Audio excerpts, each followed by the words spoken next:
अस्सलाम वालेकुम। पाकिस्तान ने ऑस्ट्रेलिया को शिकस्त दे दी और आज की जो आइकॉनिक मोस्ट इम्पोर्टेंट जो बात है वो ये है कि ख्वाजा नाफे ने जिस तरीके से 21 रन बनाए हैं वो उसके वो 21 रन वो आज का गेम शो था। ठीक है ना। सबसे पहले पाकिस्तान ने उसी तरीके से आज भी पहले बैटिंग की और हालांकि पाकिस्तान एक्सपेरिमेंट कर सकता था अगर टॉस जीता है तो, कि पाकिस्तान बाद में बैटिंग करके भी ट्राई करता कि थोड़ा सा सरफेस थोड़ा डाइसी अगर हो जाए तो उसमें कैसे बैटिंग होती है, लेकिन पाकिस्तान एक्सपेरिमेंट नहीं किया और पाकिस्तान ने दोबारा से माइक हसन ने और आगा सलमान ने इन्होंने बेवकूफ़ी की है कि उन्होंने जो उस्मान खान है उसको ड्रॉप किया है।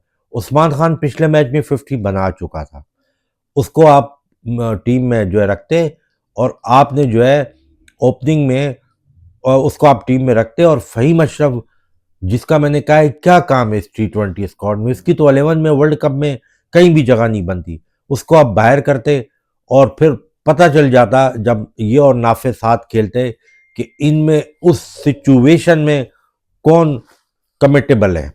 यानी कि वो सिचुएशन तो ऐसी नहीं है कि उसमें तो आपको एक ऐसा हिटर चाहिए जो कि खासकर पेसर होते हैं उस टाइम पे 16वें ओवर के बाद 15वें 16वें ओवर के बाद जो पेसर को अच्छा हिट कर सके। तो पेसर को अच्छा हिट करने वाला इस टाइम पाकिस्तान T20 में वो तो ख्वाजा नाफी ही है, इसके अलावा तो कोई प्लेयर नहीं है, जिसके बारे में इंडिया के रविचंद्रन अश्विन भी बयान दे चुका है कि फ्यूचर में पाकिस्तान के लिए ये जो है काफ़ी मतलब अच्छा प्लेयर साबित होगा। लेकिन इसके बारे में जो मैंने तो अपने कंटेंट में बहुत पहले बात की थी जब ये PSL खेला था, लेकिन मैंने कहा था कि इसको चाहिए कि इंस्टाग्राम और सोशल मीडिया का हीरो ना बने, ये जाए डोमेस्टिक खेले, लॉन्गर फॉर्मेट खेले और मज़ीद शॉट ये क्रिएट करे और सबसे बड़ी बात इसको सिचुएशन का पता होना चाहिए कि मैंने किस सिचुएशन में कैसे बैटिंग करनी है। तो इसकी बैटिंग मैंने देखी थी, ग्राउंड शॉट भी इसके पास थे। उस्मान खान ने पिछले मैच में अच्छी बैटिंग की, अकॉर्डिंग टू सिचुएशन सही बैटिंग की उसने, इसमें कोई दो राय नहीं है। लेकिन बात असल में ये है कि वर्ल्ड कप में आपने एक कीपर खिलाना है, इसको खिलाओगे उस्मान को खिलाओगे। लेकिन मैं आपको पहले बता दूं उस दिन के मैच में भी आपके जब बाबर आजम जल्दी आउट हो गया था तो उस्मान खान ने थोड़ा टाइम लिया था जब तक आगा खेल रहा था, उसके बाद खेलने के लिए दूसरा प्लेयर आ गया था। तो शादाब, तो जाहिर से बात है कि जो मेन पॉइंट ये है कि उस्मान इस पोजीशन पे जो पांचवा नंबर है इस पे तो वो प्लेयर जाए जो जिसके पास पहली बॉल पे हिट मारने की एबिलिटी हो, खाली बैट घुमाने की नहीं, प्रॉपर हिट मार सके। और तो वो अगर आप दोनों में कंपैरिजन करो तो उस्मान खान में वो एबिलिटी नहीं है। वो स्पिनर के आगे भी इस तरह निकल के स्ट्रेट पे शॉट नहीं मारता। हाँ, वो कट शॉट अच्छा मारता है, वो जो है पीछे हट के जो है गेंद जो पीछे लेंथ पे होता है उसको मार लेता है, वो स्पिनर पे रोटेशन वगैरह कर लेता है स्ट्राइक। ठीक है ना, इसमें कोई शक नहीं है। ठीक है ना। लेकिन वो स्पिनर को इस तरह हिट निकल के नहीं मार सकता जिस तरह आज इसने स्ट्रेट पे एक छक्का मारा है, या जिस तरह आज इसने जो है ना लेग साइड पे। सही है, ये भी मोस्टली वन डायमेंशन और स्ट्रेट का प्लेयर है, यानी लेग साइड का प्लेयर है, लेकिन इसमें कोई हर्ज नहीं है। बहुत से ऐसे प्लेयर हैं जो वन डायमेंशन होते हैं लेकिन वो जो है ना काफ़ी जो है ना वो फायदेमंद साबित होते हैं। ये इन दोनों की डिबेट में बहुत इंपॉर्टेंट मैटर है कि श्रीलंका की कंडीशन जो है उसमें इनके 3 मैच तो इसी सेट से हैं, एक इंडिया से है। तो इंडिया जैसी टीम के आगे आप उस्मान खान को उतारोगे या ख्वाजा नाफिक को उतारोगे, ये बहुत बड़ा क्वेश्चन मार्क है। लेकिन ख्वाजा नाफिक को अगर ज़्यादा उस पोजीशन पे, मेरा पर्सनल ओपिनियन ये है कि अगर आप उस पर रिकमेंड करोगे ज़्यादा फायदेमंद होगा। नो डाउट आज शादाब खान ने अच्छी इनिंग खेली है बहुत, और यही चाहिए शादाब खान से कि अगर तुम्हारे को प्रॉपर बैट्समैन की जगह बाय डिफ़ॉल्ट बाय प्लानिंग लाया गया है कि तुम वहाँ पे आके एक हिटर का किरदार अदा करोगे, ये नहीं स्ट्राइक रेट। तो मैं आज जो उसने रन्स किए, ये नहीं कि हर मैच में उससे यही रन्स करें, लेकिन एटलीस्ट इतना तो करे कि जो उस मैच के हिसाब से उसकी रिक्वायरमेंट है। आज जो उसने अनक्रेडिबल बैटिंग की है ना, वो हर मैच में तो ये कर ही नहीं सकता, सवाल ही नहीं पैदा होता, भले उसको बाटा विकेट दे दो। लेकिन बात ये है कि वो कम से कम इस तरह की इनिंग खेले जैसे आज खेली है। ठीक है, कि उसके बाद बाबर आजम ने जब देखा कि इसकी अच्छी हिटें लग रही हैं तो बाबर आजम उसको स्ट्राइक दे रहा था। उसके बाद नवाज ने बैटिंग में तो कोई एक्स्ट्राऑर्डिनरी वो नवाज का नहीं है कि बहुत कोई इम्पैक्ट हो, बस ठीक होता है। लेकिन ज़ाहिर है आज बॉलिंग में उससे बहुत अच्छी बॉलिंग की। शादाब ने अगर बैटिंग भी की तो उससे बॉलिंग भी की। शादाब ने भी खैर विकेट नहीं ली, लेकिन नवाज ने आज बहुत बेहतरीन बॉलिंग की, पुराने नवाज वाली बॉलिंग की, जो पड़ के गेंद ब्रेक कर रहा था, फ्लाइट दे रहा था। और जब से नवाज दोबारा है, इससे एक चीज़ सीख क्या है कि ये गेंदें तेज नहीं करता।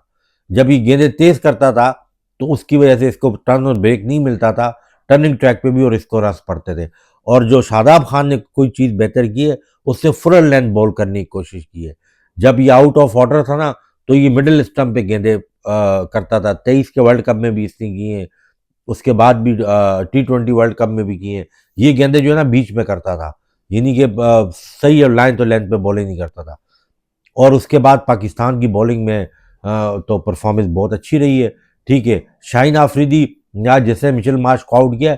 शाहीन आफरीदी टोटल पहले ओवर का बॉलर है। अगर शाहीन आफरीदी को किसी भी अपोनेंट के खिलाफ जो उसका सिंह 3-4 बॉलें शुरू की होती हैं, उसमें अगर विकेट या 5 होती हैं, उसमें विकेट मिल गई या अगले में नहीं मिली, उसके बाद वो इर्रेलेवेंट हो जाता है। फिर शाहीन आफरीदी को जो पिटाई लगती है फिर देखने से काबिल होती है।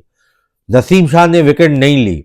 नसीम शाह छठे ओवर में आया, एंड में विकेट मिली, लेकिन वो मैच तो खैर कोई नहीं था। लेकिन नसीम शाह की बॉलिंग में क्वालिटी है शाहीन आफरीदी से।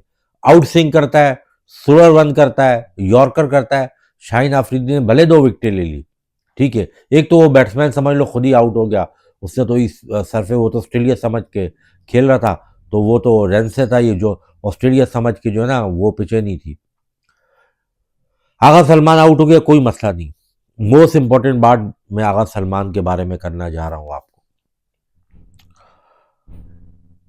ये बात राशिद लतीफ ने भी किसी हद तक की है। पहला T20, दूसरा T20। पहले T20 में कॉर्नले जो उनका है वो प्रॉपर स्पिनर नहीं है, और एक ये कूपर कॉर्नले की बात कर रहा हूँ, एक कॉर्नमैन है, इनके प्रॉपर स्पिनर नहीं है। और डाइसी ये शॉट जो है ये इनके प्रॉपर स्पिनर नहीं है। इन्होंने पहले मैच में भी पावर प्ले में इन्होंने बॉलिंग की है, लेकिन दूसरा वाला जो मैच है उसमें 32 रन आगा सलमान ने इनके खिलाफ बनाए हैं। जो दूसरे मैच में 32 रन है ना आगा सलमान के थ्रू आउट इनिंग में जो से बनाए, उनमें इनके अगेंस्ट बनाए हैं, इन बॉलरों के अगेंस्ट पावर प्ले में 6 ओवरों में।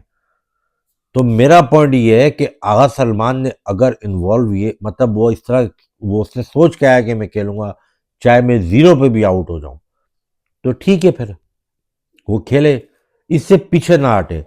लेकिन मैं आपको पहले बता दूं, ये कंटिन्यूड आगा सलमान करने की कोशिश करेगा, इसके बहुत फेलियर आएंगे। और ये फिर इसमें इतनी कैपेसिटी नहीं है कोच में कि ये जो है फिर जो है ना बोले नहीं मैं तो रेगुलर, ये फिर अब स्लो डाउन होता आएगा, समझ रहे ना। ये आप देख लीजिएगा ये करेगा इस तरीके से। क्यों कि जो ओपोनेंट में आपको उन 3 एसोसिएट टीमों को हटा भी दो इंडिया, और जो आप सुपर 4 में आओगे ना सुपर 8 में, तो उसमें तो आपको जो ओपोनेंट बॉलिंग मिलेगी उस तरह की थोड़ी मिलेगी। ऑस्ट्रेलिया की बॉलिंग नो डाउट इतनी बुरी नहीं है उनकी बॉलिंग, उनकी ये बॉलिंग अच्छी है, तकरीबन यही है उनके। हैजलवुड, पैट्स कमिंस वो कौन से कोई चैंपियंस ट्रॉफी में आए थे या कई टूर्नामेंट खेले थे, या वो आके कौन सा कोई बहुत ज्यादा जो है ना, मिचेल स्टार तो रिटायर हो गया, तीर मार लेंगे। वो सनौला जर्नलिस्ट उस दिन मिचेल स्टार का नाम ले रहा था, उसके मालूमात के लिए उसको मालूमात होनी चाहिए मिचेल स्टार T20 से रिटायर हो गया। तो दूसरी बात यह है, जो मोस्ट इंपॉर्टेंट बात है, ये बड़ा टेस्टिंग टाइम होगा आगा सलमान का। और फिर उसमें लेकिन बाबर आजम ने जो आज इनिंग खेली है, बाबर आजम ने बिल्कुल सही इनिंग खेली है। आप बाबर आजम को यही बोलते हैं, उसके बाबर आजम की इनिंग से पहले मैं बल्कि यही बात मैं करूंगा कि 138 का स्ट्राइक रेट जो है, आप चाहते थे कि बाबर आजम जब ओपनर जाता है वो 138 से 140 के स्ट्राइक रेट पे खेले, यही चाहते थे ना। उसने चौथे नंबर पे आगे 138 के स्ट्राइक रेट पे खेल लिया। जिस मैच में आगा सलमान तेज खेला उसमें पाकिस्तान ने 200 नहीं किया। आज तो टोटल आपकी टीम का टोटल कितना लगा है पहले आप ये बताएं। बाबर और साइम की पार्टनरशिप बनी, लंबी हुई हुई पिछले मैच में आगा और साइम की हुई थी, ठीक है। आज नीचे फिनिशर ने थोड़ा ज्यादा इम्प्रोवाइज अच्छे तरीके से किया 200 प्लस हो गया। आपकी टीम उतने ही स्कोर करके गई है ना, ठीक है ना। बाबर आजम ने ये तो नहीं किया कि उसने उसकी वजह से आपके 10-15 रन कम बने, ये तो नहीं हुआ। तो जब आपने जो, और उसका ऑप्टर और वन डाउन को छोड़ दो और पांचवें पे फखर और उसका केस अलग अलग है। फखर है हार्ड हिटर, फखर है हिटर, तेज खेलने वाला है। बाबर आजम की जो टेम्पलेट है वो तेज खेलने वाली नहीं है। फखर चौथे पांचवें में भी शायद चल जाएगा, बाबर आजम नहीं चलेगा, क्योंकि बाबर आजम टाइम करता है, ग्राउंड शॉट खेलता है। और आज रमीज के साथ डिबेट में आमिर सेल ने बड़ा टाइट जवाब रमीज राजा को दिया, जब वो बोल रहा था इस सिचुएशन में ऐसे। तो आमिर सेल ने उसको बोला कि बाबर आजम का रोल ये है कि इसको इर्द गिर्द बाकी लड़के तेज खेले और वो विकेट ना गिरने दे, और एक साइड से वो अपना उनको ना चांसेस भी दे, और जहां उसको शॉट मिले तो वो शॉट मारे, क्योंकि आमिर सेल समझता है इसको, थ्योरी और केमिस्ट्री को। फिर रमीज राजा ने बहरहाल फिर वो बात ट्विस्ट कर ली, जाहिर उसके बाद जवाब प्रॉपर नहीं था। वो बोलने लगा, फिर बाद में बोलने लगा कि आखिरी दो ओवरों में अब बाबर वो तो शादाब खान को जब बल्ले पे जिस जिस दिन होता है, जिसके बल्ले पे जिस दिन गेंद अच्छी आ रही होती है आप उसको अपॉर्चुनिटी देते हो। आपने सारी जिंदगी शादाब खान को ऐसी नहीं खेलते हुए ना देखा होगा, और शायद आगे भी शायद ना देखें। ये वंस अपॉन दी टाइम हो जाता है, ठीक है। तो लेकिन आपने फिर गलती की, आपने, आपकी बदनीयती मैं बताता हूं आपने कहां की है। आपकी बदनीयती ये है कि आपने उसमें जब साहबजादा फरहान को आपने रेस्ट किया या ड्रॉप किया, जो भी किया, तो आपने फखर जमान से ओपनिंग क्यों करवाई? आपको बाबर आजम से ओपनिंग करवानी चाहिए थी। सन 2020-21 के बाद तो फखर जमान ने T20 में ओपनिंग ही नहीं की है। वो तो आपने अभी कितने अरसे बाद इसको एशिया कप और ट्रांजिशन में जब आपने इसको ट्राई किया, वहां भी वो नहीं चला। तो आपने बाबर आजम को इसी आज के मैच में ट्राई नहीं किया। अगर बाबर आजम चौथे नंबर पे आके 138 के स्ट्राइक रेट से वो 50 रन कर सकता है, तो उनके पार्ट टाइमरों के खिलाफ तो बाबर आजम अगर आज 70-75-80 कर लेता, तो फिर क्या जवाब होता माइक हैसन, आगा सलमान और राकिब जावेद के पास? क्या जवाब होता? इसीलिए उन्होंने फखर को ऊपर प्रमोट करने की कोशिश की कि इसकी फॉर्म वापस आ जाए, लेकिन फखर की फॉर्म वापस नहीं आई। फखर जमान फेल हो या फखर जमान पूरे वर्ल्ड कप में फेल हो, पूरे थ्रू आउट वर्ल्ड कप में आप फेल हो, आप फखर जमान को अपने स्क्वाड में आपको रखना पड़ेगा, ठीक है ना। और उस्मान और ख्वाजा में से किसी एक को खिलाना पड़ेगा, ठीक है। आप साहबजादा फरहान को बेशक आप वर्ल्ड कप का एक और मैच दे दो, जो उसका पहला मैच पाकिस्तान का है, वार्म अप मैच भी एक पाकिस्तान का, अगर उसमें वो नहीं चलता, फिर आप बाबर आजम को एज ओपनर खिलाओ। आगा सलमान आए तीसरे पे, फखर आए नहीं साइम और वो ओपनिंग करें बाबर, तीसरे पे आए आगा सलमान, चौथे पे आया आपका ये जो है फखर जमान, पांचवें नंबर पे आप खिलाओ उसको उस्मान को, छठे पे खिलाओ ख्वाजा नाफे को, सातवां आठवां आपका शादाब और नवाज को तो आप खिलाओगे। फिर उसके बाद तीन है आपके पास। एसोसिएट के खिलाफ भले आप 2 पेसर उतारते हो और एक स्पिनर अबरार, लेकिन अगर आप इंडिया के खिलाफ जाओ तो आप कोशिश ये करो कि आप एक पेसर और क्योंकि इंडिया भले स्पिनर को अच्छा खेलता है, लेकिन इंडिया फंसता भी स्पिनर के आगे ही है। उनकी टेस्ट रिकॉर्ड उठा के देख लो, वो जो मैच हारे हैं एक एक स्पिनर ने उनको नचा दिया है। तो जहां आपके स्पिनर में क्वालिटी होगी ना, वहाँ इंडिया भी ट्रबल करेगा। और जो है इंडिया और श्रीलंका की पिचेज आप असेस नहीं कर सकते। पाकिस्तान की पिचेज में थोड़ा सा डाइसी थी, वो हुआ है धम्बुला में मैच 2 T20 हुए। अब वहां पर हो रहा है पाले किले में, वहां 200 के करीब करीब श्रीलंका जा रहा है रस करने के लिए। लेकिन पाकिस्तान के मैच जो है SSC ग्राउंड में, सिनाले क्रिकेट ग्राउंड में, जो कोलंबो में ही है। अब उसका सरफेस कैसे होगा पहले ये 2 मैचों के लिए एसोसिएट, और वो प्रेमादासा का वो ICC का क्यूरेटर बिल्कुल फ्लैट बनाने की कोशिश करेगा कि ज़्यादा रन बने। डिपेंड तो उस पर हल्की सी, अगर हल्की सी ग्रास छोड़ दे तो फिर तो सीमर्स को मदद देगी ना। और ये भी ICC कर सकता है, जब से उसने पाकिस्तान स्पिन डिपार्टमेंट में इंडिया को थ्रेट मिल चुकी है, इस टाइम इंडिया के स्पिन डिपार्टमेंट से पाकिस्तान का स्पिन डिपार्टमेंट स्ट्रांग हो गया है। ये मेरा ख्याल है पहली दफ़ा हुआ है, क्योंकि अभी रिसेंटली अगर पाकिस्तान ने 35 के पति 34 मैच खेलने, पाकिस्तान के मैचेस की तादाद ज़्यादा है। पाकिस्तान ने 135 विकेटें ली हैं स्पिनर के थ्रू, और इंडिया ने उससे कम लिए, 119 है या 108 है या क्या है, यानी कि ठीक ठाक रेशो कम है T20 का पिछले साल का। तो पाकिस्तान की स्पिनर की डोमिनेशन फॉर्म इंडियन के स्पिनर के मुकाबले में ज़्यादा बेहतर है। अभी उनकी बिलेटर सीरीज न्यूजीलैंड से हुई, उसमें कुलदीप यादव या चक्रवर्ती ने कोई इम्पैक्ट क्रिएट नहीं किया है बहुत बड़ा, समझ रहे हैं आप बात को। इसीलिए उनके पाकिस्तान के पाकिस्तान के स्पिनर इंडिया के मुकाबले में ज़्यादा बेहतर अभी परफॉर्म कर रहे हैं और करते आ रहे हैं एशिया कप, ट्राई नेशन और अभी। इसीलिए पाकिस्तान के पास बहुत अच्छी अपॉर्चुनिटी है कि वर्ल्ड कप में अगर वो मैच खेलते हैं तो उसके खिलाफ खेलने की। लेकिन ये जो बदनीयती वाली बात है ना, इस पर गौर कीजिएगा, यही किया है इन्होंने, जान के किया है। क्यों? और दूसरी बात जो मोस्ट इंपॉर्टेंट बात यह है कि पाकिस्तान टीम की फील्डिंग ने बहुत इस T20 में जो है ना बहुत इंपॉर्टेंट रोल अदा किया है। बाबर आजम ने कैचेज लिए हैं, साहबजादा फरहान ने लिए हैं, आगा ने रन आउट। फील्डिंग बड़ा क्रूशल होगा।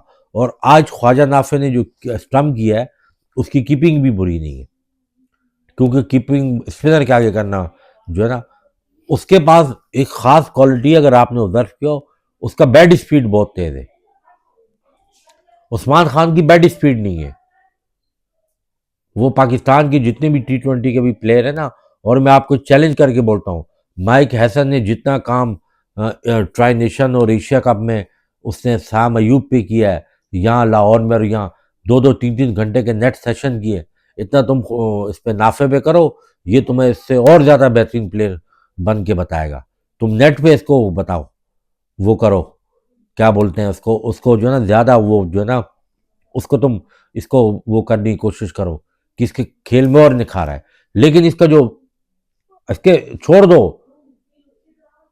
कि वो ऑफ स्टंप पे आके लेग पे मारता है, इधर आके मारता है, जो खेलना है उसको, लेकिन इसको आप कॉन्फिडेंट देना पाकिस्तान मैनेजमेंट का काम है।